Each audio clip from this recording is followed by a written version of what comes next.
anything can inspire. You might see something and be like, tablecloth, Probably. I probably have done that at some point. I remember taking a picture of a woman's shirt once, like secretly. For a tablecloth? Not for a tablecloth. I think it was for a cushion. She had like a really nice trim. Because I always like to think like we're right at the beginning. Getting that product right is such a big thing.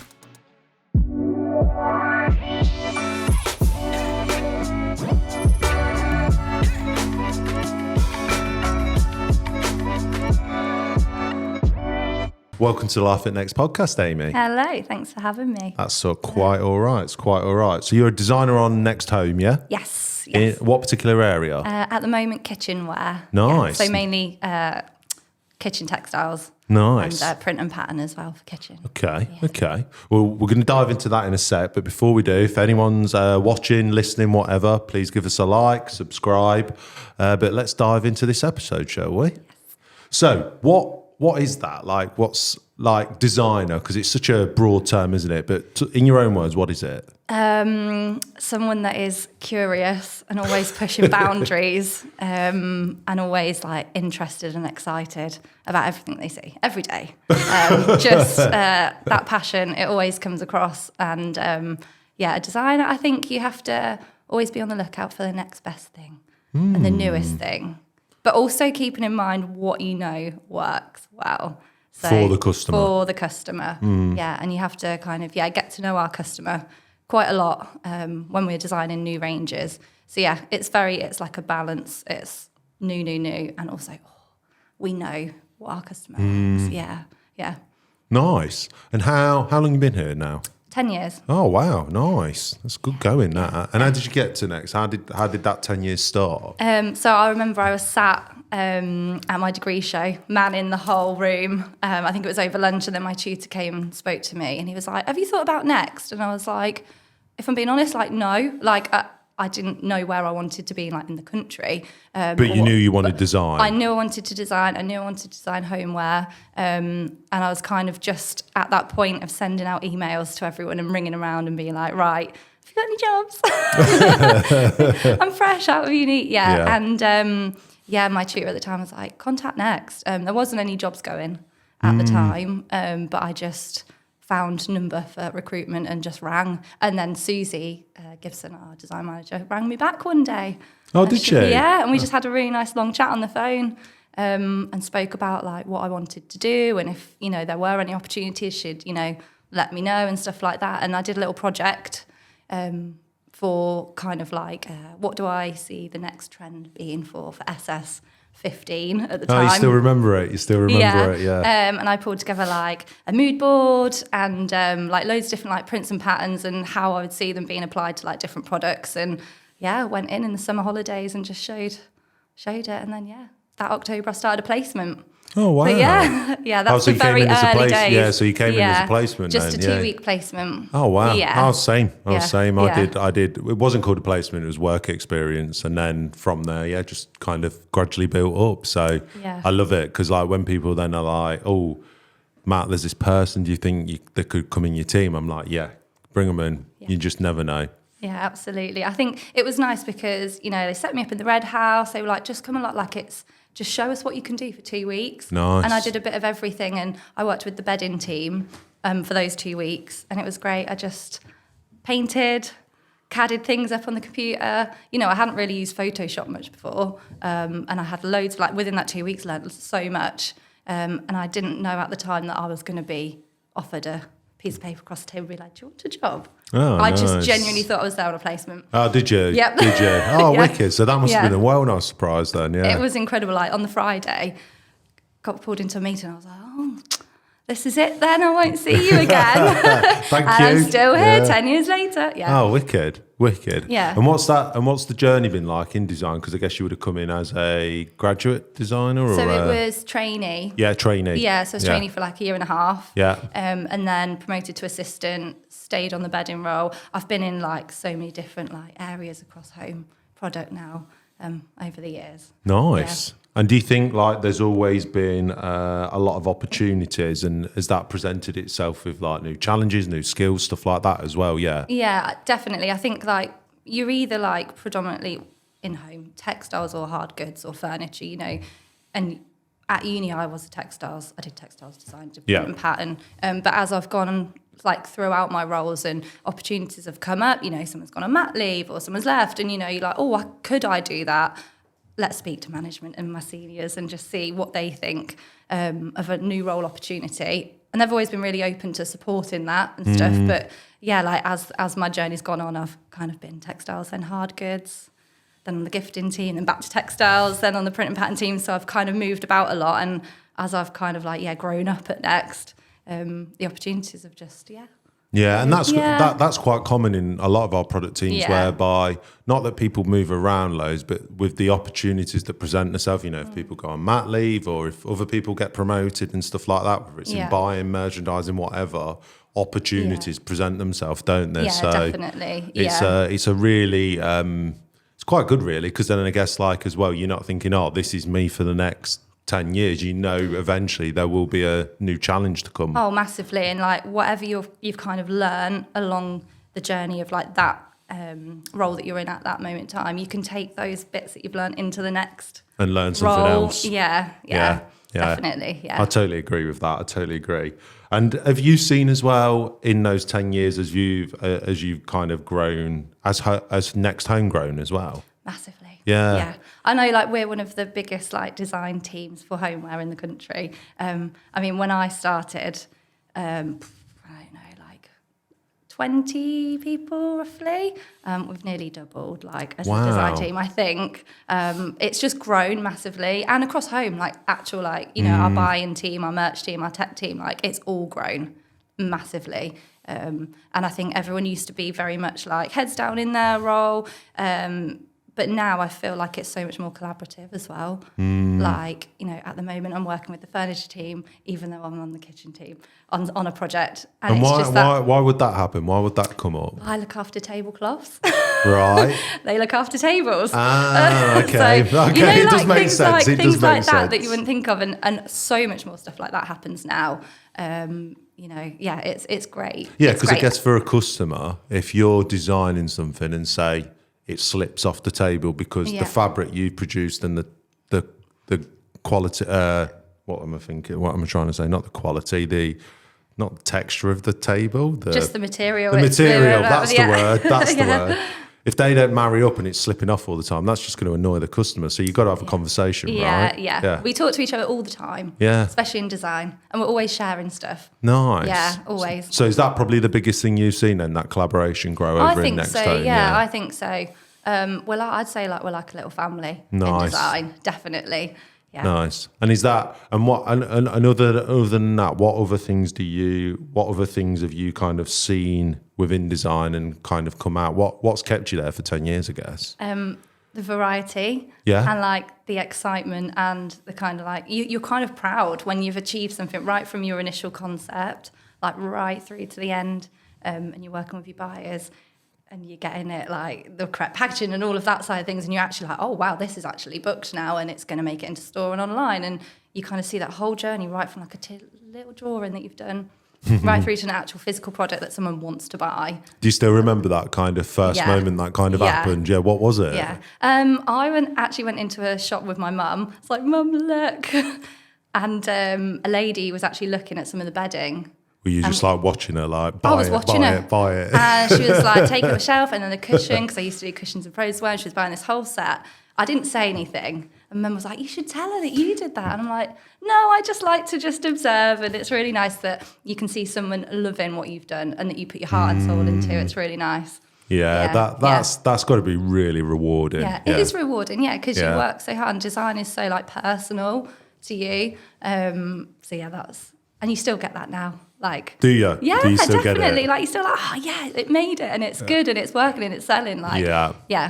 Nice. Yeah. I guess that's one of the things, because I guess you could be a designer. There's loads of design opportunities everywhere and loads of companies and stuff. But I guess here the advantage is you've got the whole scale of Next and the operation that we work in to see it kind of really go out to the masses and really be seen by millions of people. Yeah. So. Because I always like to think we're right at the beginning. We are literally step It's a good one. way of looking at it. Yeah, looking at it. And then you've got all these different processes that we go through. all our amazing teams that get it into store and online, everyone's part of that journey. And I always think that end design, we're literally the seed, right at the beginning. Nice. Yeah. Nice. And what would you say is the most unique part of your job then? I'd say probably like all the travel that we get to do. Yeah, nice. Nice. That's really exciting. Whether it's like you get to go with like different members of the design team or your buying team, or the place that you go to, like last year I went to Amsterdam and Paris. This year I'm going to Chicago Awesome. for shopping. So inspiration shopping. Yeah, we go to trade fairs a lot. I'd say that's really unique. Because and what are you like? Because I guess like a lot of people probably be like, what are you actually doing on those trips? Because like I get asked that all the time by my friends and family. What are you actually going to do? Yeah. What are you doing on those trips? Because I think a lot of people do think, it's just a jolly. But I know from people here and from my team, kind of watch it like showing trips like this. It's not just we'll just go here and here. It's actually quite full on, isn't it? Yeah, it's very full on. You do a lot of steps, and you carry a lot of heavy bags. And we're kind of like out of the hotel first thing in the morning before the shops are open, like right up until the end of the day, like 7 o'clock in the evening. We're looking in individual like maker shops, retail places that are well known as well. Our competitors, we're looking at kind of like art galleries, museums, even like what we see like on the street, like graffiti or anything can inspire. And I think that's what's really exciting. How do you know until you go? Yeah, exactly. So you're not going to know. You can't just sit at your computer all the time looking for inspiration. You need to get out there. And that's what we do. Well, that's what I was going to ask, because I was going to say, why go to all these different places? But like all these different places have got different cultures, different backgrounds, different trends themselves. Absolutely, yeah. Even the way people dress. Yeah, exactly. Yeah, you might see something and be like, tablecloth, Probably. I probably have done that at some point. I remember taking a picture of a woman's shirt once, like secretly. For a tablecloth? Not for a tablecloth. I think it was for a cushion. She had like a really nice trim, like on her shirt. And I was like on the tube and I was like, oh, that's really nice. I was like, can I take a picture of your arm? And she was like, absolutely. Nice. So it's everywhere then. Yes. It's inspirations everywhere. I like that. And what would you say is like some of the more like challenging parts of the role?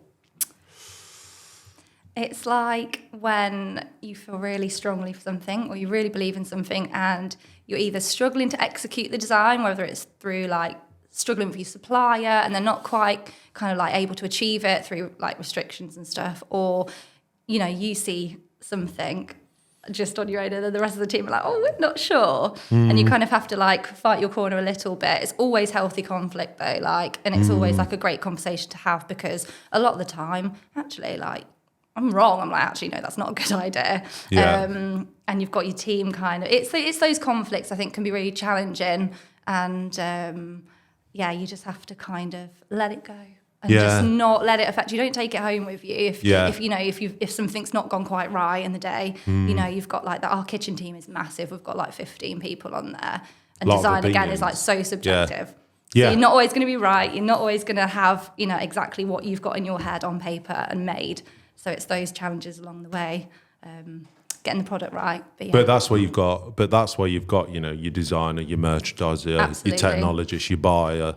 You've got all those people together to make the best range. Yes. Because if it was just design, it'd just go one way, and if it was just merch, it'd go another, wouldn't it? Yeah. So it's like you kind of got all these different people with all these different opinions to create the very best product. So So it's like a double-edged sword. Yeah. Sometimes it's really difficult to manage, and then sometimes it's like really, really helpful. Yeah. Nice. And I think you mentioned this earlier, but as a designer, is it hard to get that balance then between the newness and the kind of repeat, or? I think like back in the day, when I first started, we did a lot of kind of like move-ons, we used to call them, or kind of like change it a little bit, but not too much. We don't want to scare the customer. But now I'd say today, we're all about our newness. Oh, really? All about our newness. Wicked. All about pushing our new ideas. We do protect our core cash, stuff that we know is going to tick over, and our customer always wants that. And how we can just refine it and make it slightly better every year. But apart from that, it's newness. Oh, that's nice to know. Yeah. Well, so if you want newness, go to Next Home then. Yeah, is pretty the message. Much. Yeah. And I'm always excited and really proud of how we pull together those new trends for the following year.